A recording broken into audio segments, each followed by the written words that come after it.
Hi Loma, and welcome to Real Students, the show where we look behind the scenes of student films from the MediaCom department. Our first guest tonight is Joel McGinty, and he's here with the film Isle Nevis. Can you give us a brief summary of what the film Isle Nevis is? Yeah, it was a practice in our ability to get away with making a pirate movie. A bunch of us just wanted to really make something that was as big as it could be, and we all love pirates, so we created this story that looked at kind of the fun in pirates, kind of the Disney aspect of pirates that we all grew up with, and found a way to get credit for it. How long was the process of getting everything, the whole team gathered, the permits for the city? How long did that take before the pre-production of it? I think we were in pre-production, I believe, for a year. We had a semester of writing and then, yeah, I think it was about maybe a semester plus a summer of getting at what the story was, and then that allowed us to figure out what locations we needed, and then we would approach like the city of San Diego, the San Diego Film Commission, Parks and Rec. We filmed on the Star of India, so we had to get clearance from the Star of India, and all of that took at least a semester, so that we shot in the spring semester, I think, of '04. So we had all of that prep, and then when we started it was a couple weeks of filming. And going into this, what did you learn? I learned a lot. What's the thing that stands out to you the most? We learned I mean, it's a team effort, you know. I think something of that scale, it was so much legwork that not one person could do it all. So even just in camera, I mean, we relied on other people to get the camera. I had a team of people helping, like, with camera setups. We had a jib, like someone built a little janky jib and like moving it around, and we had grips and electricians, and we had extras, and we had people that ran costume, and we had people that were soliciting companies for catering. You know, it was a huge effort, and so I think communication for something so complex and so massive was really big. You have to communicate what your vision is. You have to communicate with people as to what time to show up on set, and you have to communicate with the people that are giving you that location, like what time you're going to be there. And you know, it's just so many things to navigate, so many details to be on top of. I think that was probably one of the biggest things. It sounds like a lot of contacting people. So that experience, how did that help you later on in your career after graduating? I think after graduating with this, I think it was just kind of maybe helpful in saying, like, we can do something with the right amount of people, and really having a good plan, you can accomplish a lot. And so maybe there was a little bit of confidence coming out of that. I think too, just learning what it takes to do a production. You know, the people the skills for camera, the skills for set deck, the skills that you need for script writing and just editing, even, and just all those things. A lot of people that were involved in that film went out and did things in those veins. Some of them are directors, some of them are art directors, some of them are working in animation. So it was fun to see. You know, it was a student film, but it did start something for a lot of people. Can you tell us a little bit about what you're doing now? Sure. What I do now is I'm a director of photography for a live events company. We do a lot of corporate internal videos. We do a lot of live event meetings. So if there's like annual sales meetings or town halls for you know, Fortune 500 companies, we'll do all the audio video setup for them. We'll plan their PowerPoints, we'll plan the look of their theme, the show, all the slides, all the imagery, and then we run the show itself all the way to execution. And then on the back end, we do all the post work for videos, any highlight videos that they might want, or some clients we're moving into commercial work too. So I do director of photography work for that. Going back to the film, what were some fun parts of making the film? I think the most fun I had was having something that felt too big and getting to work with friends to make it happen. Mm-hmm. I think that was the most enjoyable. We spent a lot of time at Denny's till like 4 in the morning on coffee. I remember, just laying out Legos and saying like, these are the shots and here's the pirate and they're fighting here. And we just role played it to figure out what the shots were. We stayed up late. We did a lot together as a core team of the director and the producers to figure out how to make it happen. And then sometimes you would get impressed by the level of costumes that people were bringing to set, and seeing it look a lot better than you thought it would or you hoped it would. So I think that was really fun. It was one of the things I really liked was we were on 2 ships. Mm-hmm. So the pirate ship on the top deck, when they go into the cabin, the pirate captain's cabin, there's one direction is one ship and the other reverse angle is another ship, and we were able to seamlessly make that look like one ship. And so stuff like that it was like you were working on the illusion of cinema. So if you would have not said that, I would have thought it was just shot on one ship. Good. Well, thank you for sharing. It worked. It worked very well. I'm really surprised myself. Well, thank you for coming here and sharing your story with us. And now it's time to roll the film.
"20 years is a long time in jail, but the evil Captain Marchetti is out today.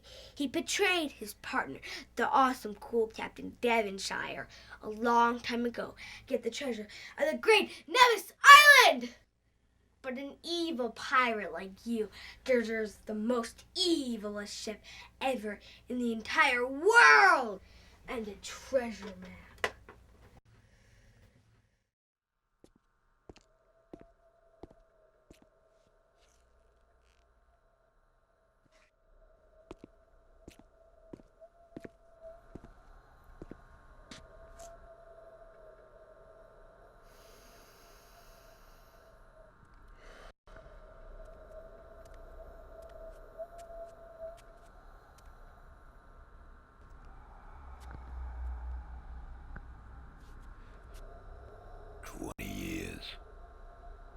Have I hidden the map of Devonshire? The treasure, only death awaits if ye choose to find it.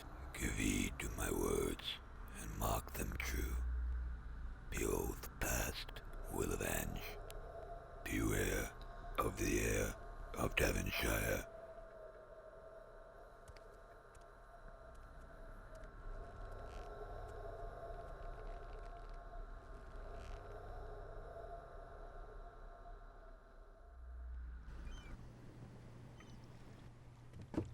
Gentlemen, the very best that Port Coro has to offer.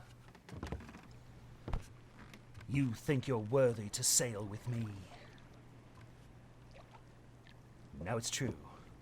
I have sailed with some of you before, as we pillaged and plundered these islands. But not this time. No. Now we are in search of something greater. The treasure of Nevis Isle. You think me a fool, don't you? No, sir. It's just that the Isle Nevis is a myth.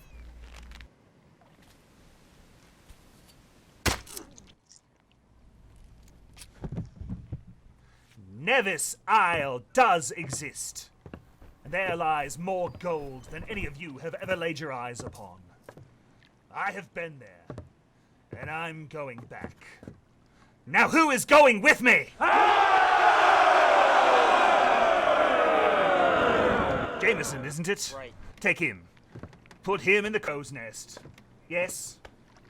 Too young, son. Come back later. Can you cook? Aye, Captain. Yes, sign him up. Yes. Yes. Yes. No. Yes. What's the bird's name? Codger. Yes, and yes. Aye. And what is your name? Kettleman. What? Kettleman. What in the devil do you think you can possibly do on my ship? Carpentry. Really? Well, you may be handy after all. Welcome aboard. And your name? Davonshire. I'm a navigator. Captain! You see, we don't have a navigator. We still need one.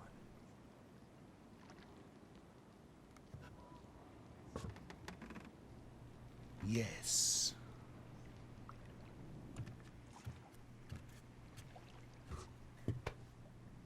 I will kill that boy. But Captain, we need a navigator. He's the only one I could find. I did not betray one Davonshire just to be had by the next. Captain, it's been a long time since. I'm sure the boy doesn't even remember. That boy is not to be trusted. You keep a close watch on him, Sal. Aye, Captain.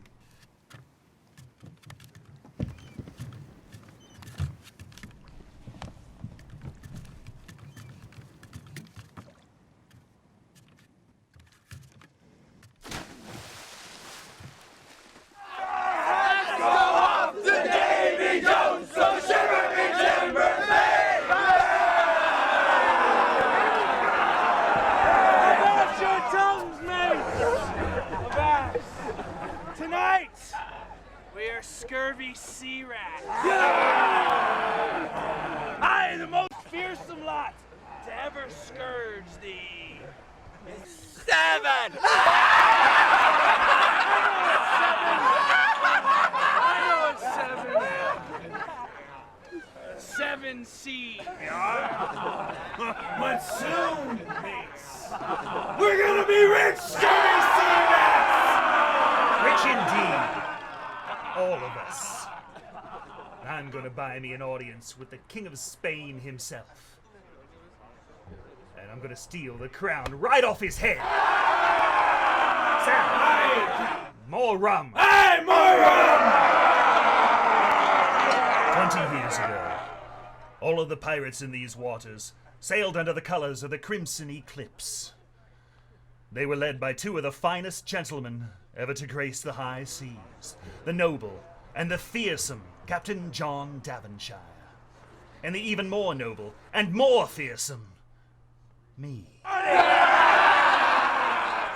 For 3 years we plundered these waters, acquiring the greatest treasure in all of the Caribbean. But alas, the Spanish caught up with us.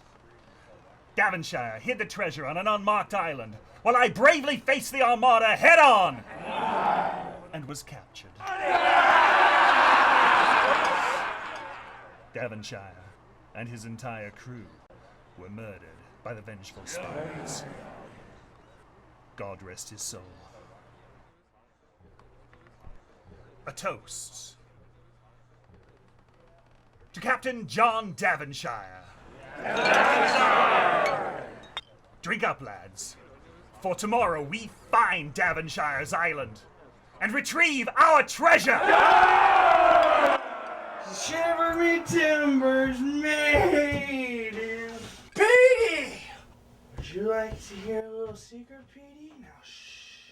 We're gonna be rich, Petey! Shh. You see, the captain has this map, and it says that two mates must retrieve the treasure together. I guess it's too bad that old Captain Davonshire won't be seeing any of it. That old fool never even saw it coming, Petey. Come on, Petey, that's fine.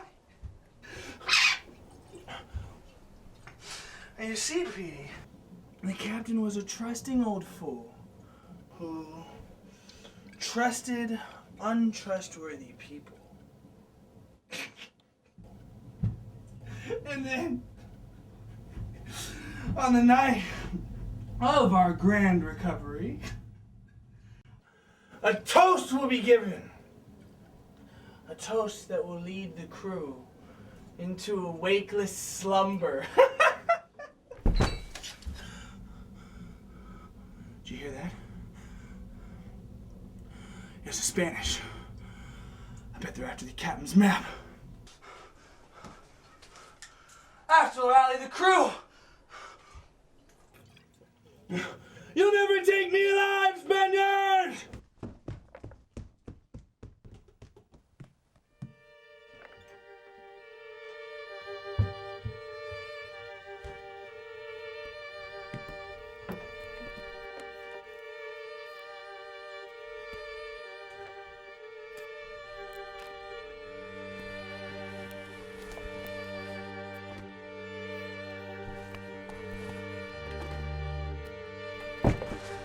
Caitlin! What are you doing here? Why aren't you watching the crew? I thought you were supposed to be watching it. Marcetti plans to murder everyone. We need to warn them. What? I need to find Father's map. Oh! They're coming! I don't want you! Get off of me! Get off! No! No!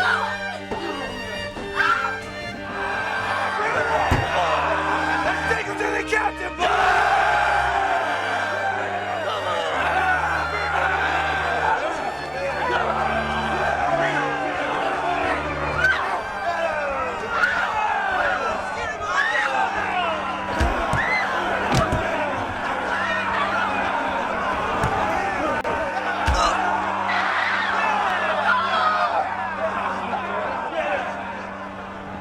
We consider ourselves gentlemen of fortune.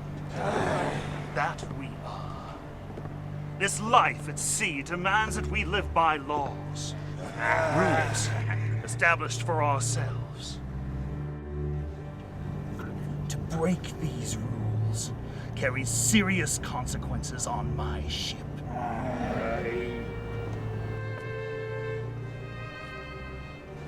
They have crossed us for fools, stealing from the captain and the crew. But I am not an unreasonable man. Perhaps they have earned the chance for the fates to determine their destiny. Well, well. Looky here, boys. It seems that there's a lady on board. You traitor! You betrayed our father! No, Davonshire. In the eyes of this crew, you are the traitor.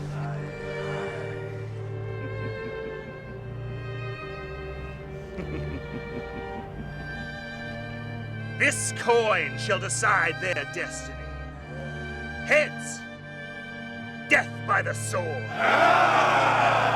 Or tails, we cast them into the sea. Help,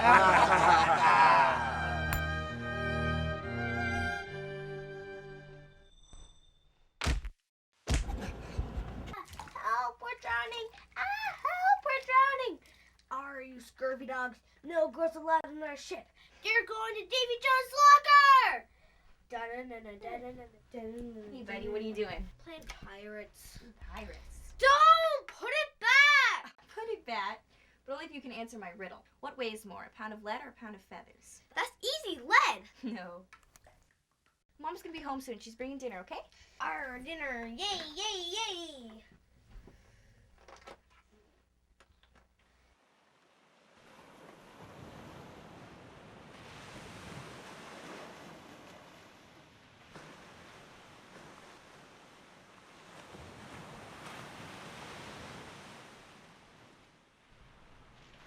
Where are we?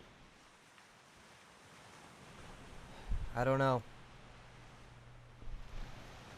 Well, maybe you should think about that next time you jump overboard and drag me off to be marooned with you. Actually, if you were marooned, you'd be all alone on this island. But luckily, I'm here too. I wish I was marooned. You know, what are you so upset about? I'm the one who should be upset. About what? Marcetti has the map. And he's gonna murder the crew.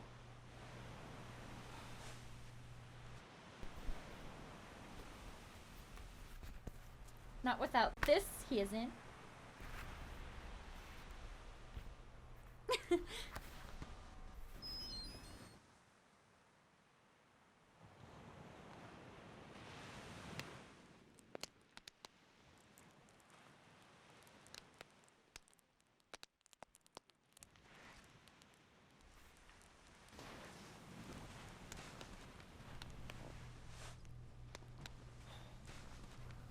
What is it? Look, this is a Cancer constellation. Do you see it? We're here. This is the island. This is the island. Hey, wake up! You can dream about the treasure, or we can go get it.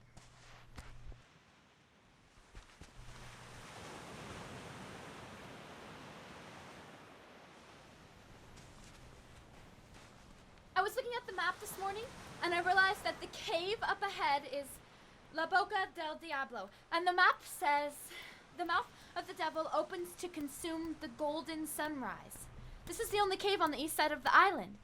I was looking around when the sun came shining through, and I saw a small pile of golden coins.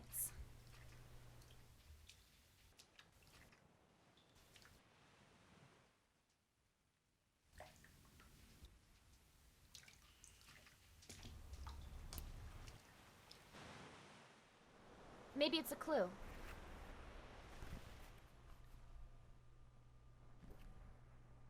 Look, the map has the same symbol as the coin.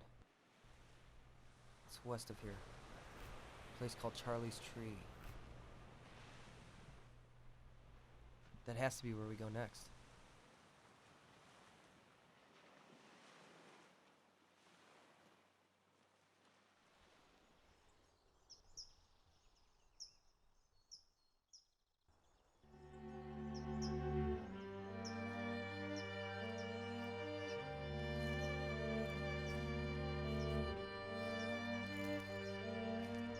That must be Charlie.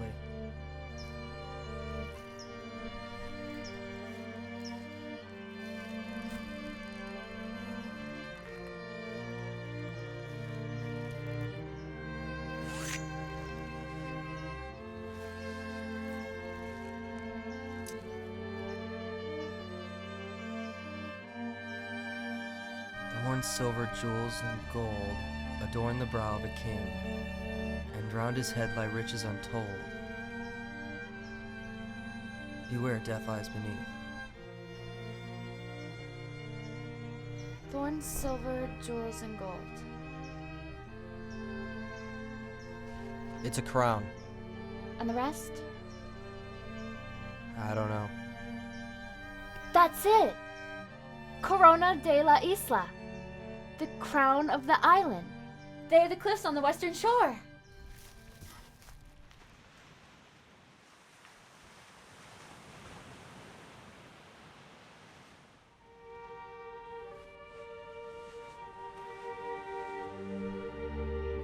Pull the bag that has more weight, a riddle which will seal your fate. A pound of lead or a pound of feather, which will lead the two to treasure.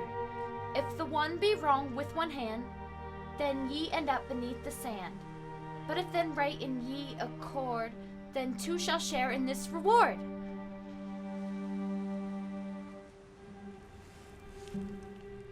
Beware, death lies beneath. All we have to do is pull the bag with the lead, right? There must be a catch.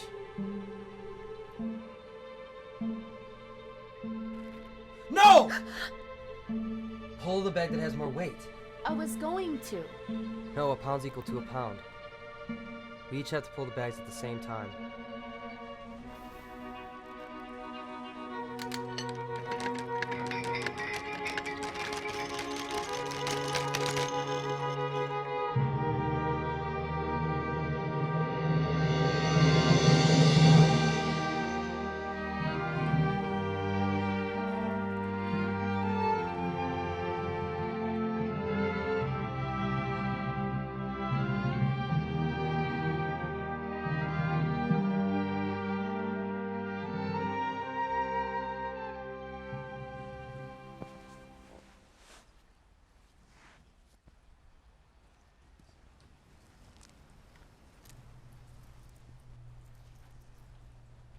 This is it.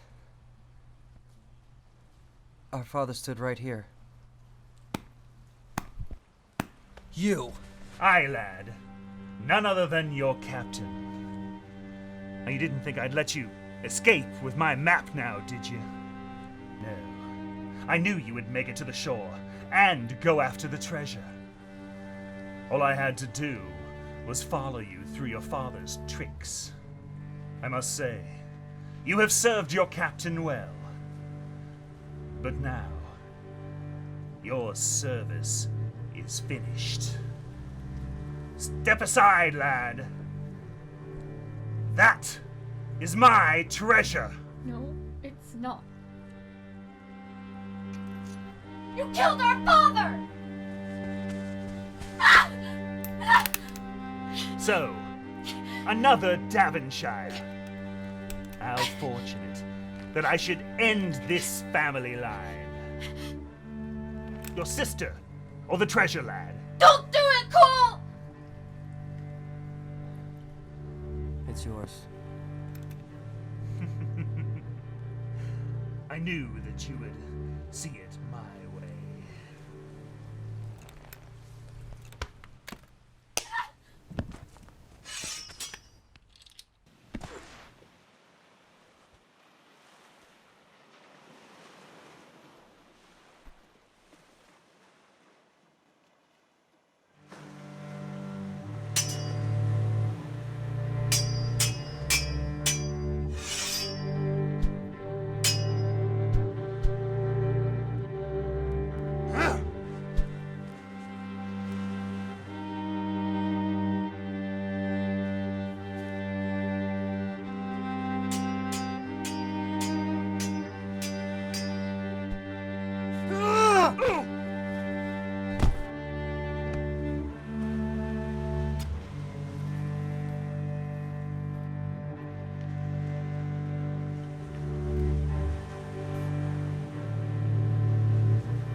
Get up!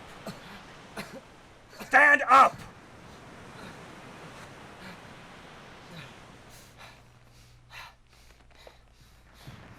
I was there, the day that the Spaniards made your father dance at the end of a rope, hung in the rigging of his own ship. It was the same day that the Spanish spared my life.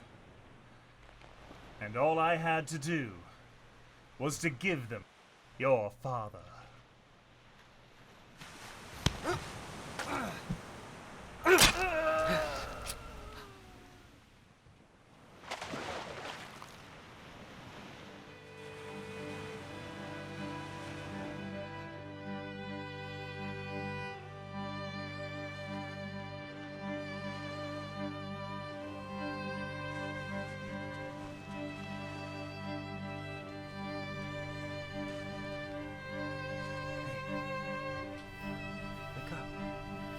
It's over.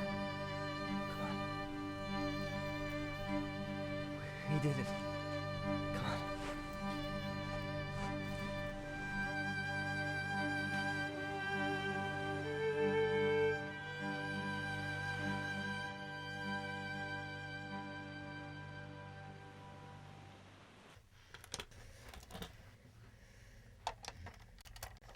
It's time for dinner, Cole.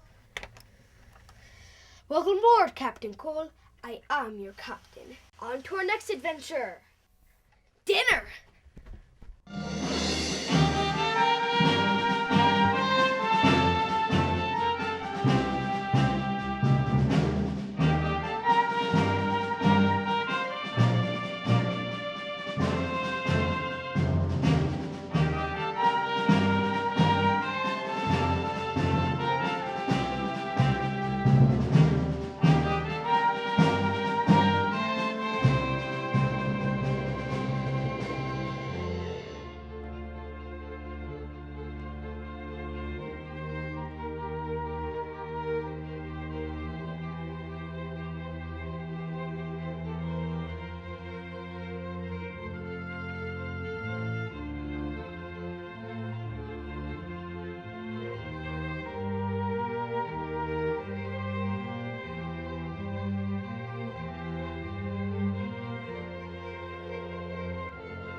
So that was Isle Neves, and now for our next guest, Anthony Atthewan is here with his film, Stage Fright. Hi, how are you doing? I'm doing good, how are you?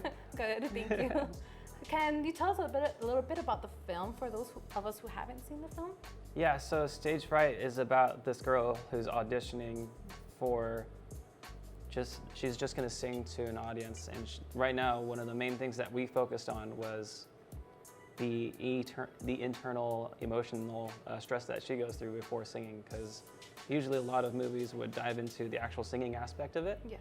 But what we wanted to dive into more was more of what goes on in someone's head before they go on into something big or before they just present themselves to the world. Okay. And where did this story come from? So with the time constraint that we had with this short film project, we definitely had a lot of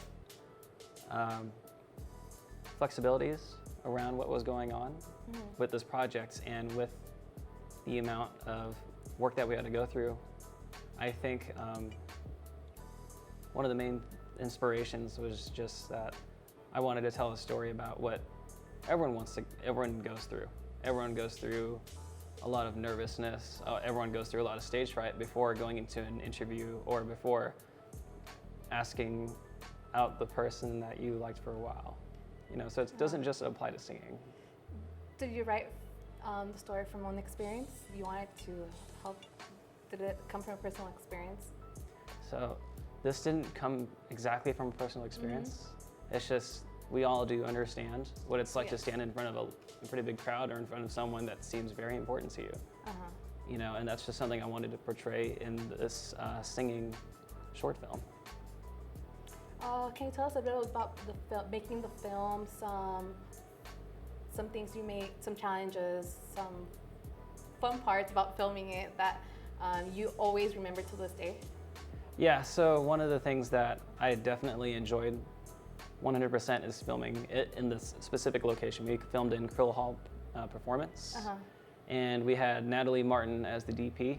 And one thing that I really enjoyed was just seeing her angles and the lighting that she used to portray the story.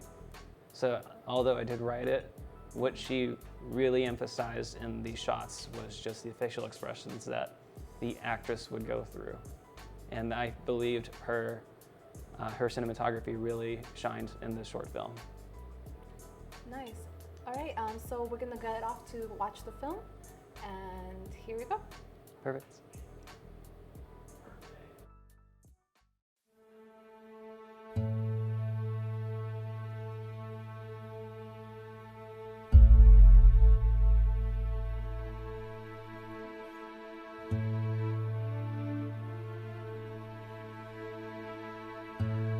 Well, Mom, I'm finally here. This is the same show that you had your heart set on. But then you had me, and everything changed. I remember you would sing this song to me all the time. It started out as a feeling, which then grew into a hope. I know this song so well. Why can't I sing it right now? I'm so scared. I wish you were here with me. Mom, I love you. I'm gonna sing this for you.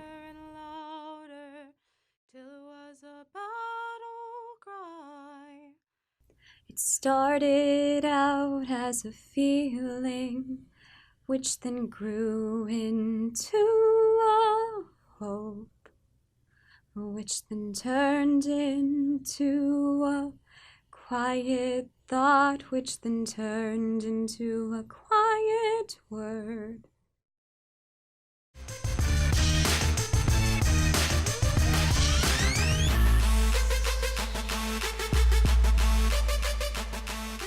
Thank you for sharing. And that was Stage Fright from Anthony, a wonderful film. And tonight, right now, we have Acacia Lelotis with her film, Freshman. Freshman. Freshman. So I'm guessing you were a freshman when you wrote that? Yeah, it's a little telling. We both were freshmen, Summer and I, when we made the film, yeah. Can you tell us a little bit about the movie for us who haven't seen the film yet? Yeah, so it's a narrative 60-second short film. So it's basically just two freshmen going through life, their freshman year, and it's all portrayed through dance and music and no dialogue. No dialogue. Yeah, Right. challenging. All right, so what were the challenges of making a film with no dialogue? So definitely the biggest challenge is emphasizing on the musical number and the dancing itself to portray the story. So it was a heavy reliance on the script and the development and then the visuals as well, because there is no dialogue.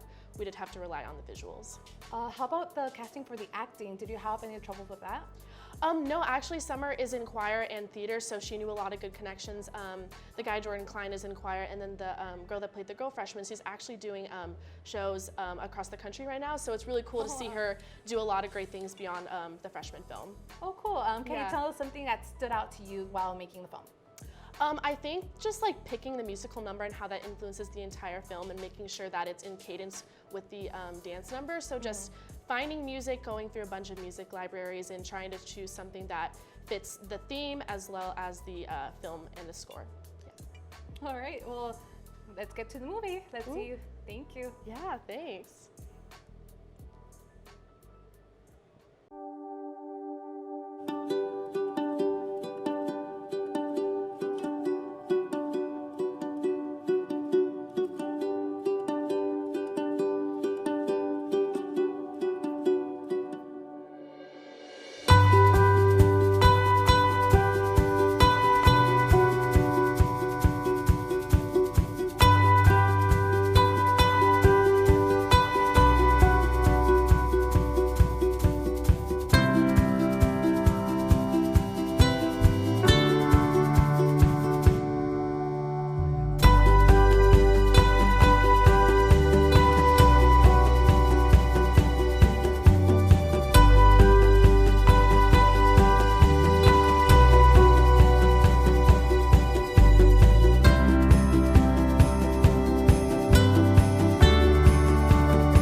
And now for our final guest, Carter Wood with his film Bomb Hour. Bomb Hour. What's the film about? Bomb Hour, it is a little bit of the film where a bomb technician has to go in and defuse the bomb. But at the end, there's a little bit thing he cannot do, and there's a little twist at the end, which I'm not going to spoil. Oh man. How did you come up with the concept of the film? Is it something? Did a movie inspire you? How did you come up with the concept? I actually came up with the concept through a video game. The video game was called Keep Talking and Nobody Explodes for a virtual reality headset. It's basically where one guy's in there defusing the bomb while his teammates try to help him out. And I got the concept from playing with my friends and my family. And since the dad is a bomb tech, he kind of inspired me to help me make this. Oh, wow. All right. So, did you face any challenges with the film? A little bit of some of the challenges were getting the location and the actual bomb suit that you see in the film, but luckily my dad was the commander of the bomb squad at the time, so we were easily able to get it. While I was acting in it, it was 100 pounds around my weight, and I had to climb up and down stairs, so that was a little bit difficult, but we also had some audio equipment malfunctions, but I feel like the final project turned out great. So you said that your dad's a bomb technician. What else did he help you with prop-wise or with information about how to grab the bomb? What else did he help you with? He helped me out with the terminology a little bit in the script. It the basically that and some the other information in the which is the just basically interesting, just mainly the props and the location. And yeah, it was just really two of us there, and we figured it out as we went along, and I felt like it was good. That's cool. What was something that you remember to this day? Something that was fun or something that you learned from making the film? Definitely use the right type of audio equipment for myself, because since I was in that bomb suit and we were using a shotgun mic, like you couldn't really pick up my sound that well, so we had to boost it in post. That we should have used another type of microphone, in my own personal opinion. All right. Well, I'm excited to see the film. I haven't seen it yet. And again, this is Carter Wood, and this is our final film.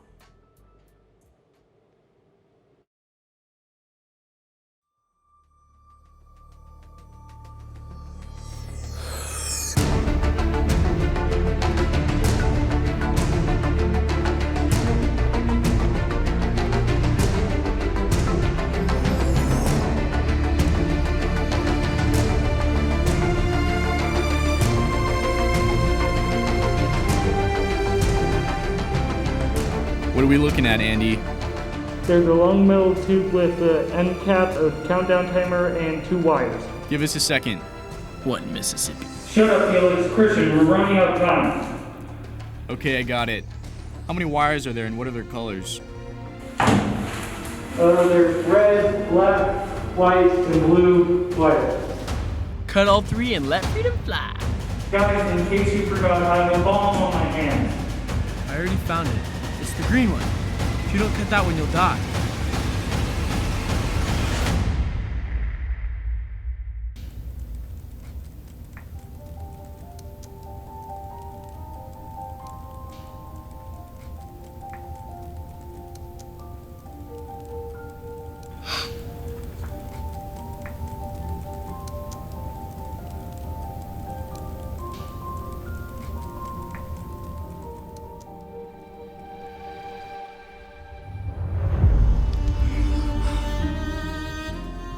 Told you. You should have cut the green one. Shut up. Did you guys forget? We have the final exam tomorrow. Let's do it again.